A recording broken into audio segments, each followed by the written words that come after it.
in our proposals, with that title down there, we had what turned out to be oftentimes, or CER studies, kind of a controversial null hypothesis that we always use. And it seems like half the researchers, half the reviewers like our null, and the other half do not.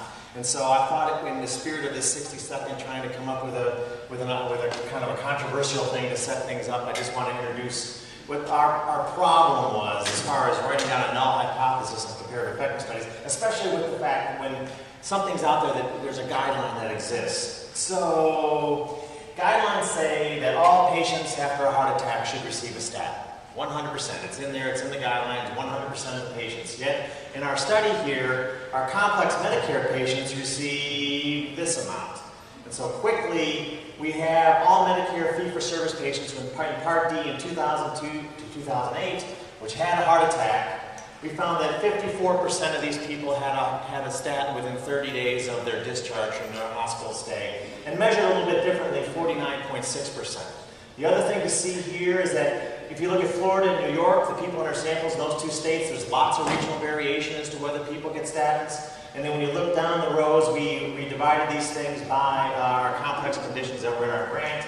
And the other thing that's kind of interesting here is that the more complex the patient becomes, the less likely they are to receive a statin. So it's kind of the old treatment risk paradox idea that's out there. So these are percentage rates, and we still see significant variation between Florida and New York and all the other states. These are the two that we're featuring with respect to whether someone had prior chronic kidney disease, prior congestive heart failure, or prior diabetes. So the question is, with respect to the null hypothesis, is our current treatment rates correct?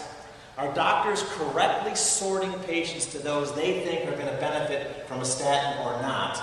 And so if that's our null, then our rejection of this null requires overwhelming evidence that current statin prescribing rates are somehow suboptimal. So if we compare, in kind of an instrumental variable sense, if we compare New York versus Florida in our last thing, New York had much higher rates than Florida did. Was there any benefit from New York having higher statin prescribing rates than Florida? So we reject HO only if moving from Florida to New York's statin treatment rates show substantial outcomes. So to reject the null, you have to show compelling, substantial evidence to reject that null. Or is there a null hypothesis that treatment rates suggested by the guidelines, which would be 100%, are correct? And our null then would be rejection requires overwhelming evidence that current statin prescribing choices are suboptimal.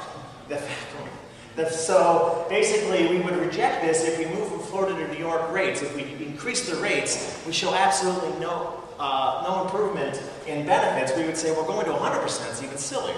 If we move from 35% or 45% to 55% and don't show any improvement in outcomes, then that means that going to 100% really is irrelevant. Okay, so that's the little tease out there. That's the thing we're confused by, and half the people like null 1 and half the people like null 2.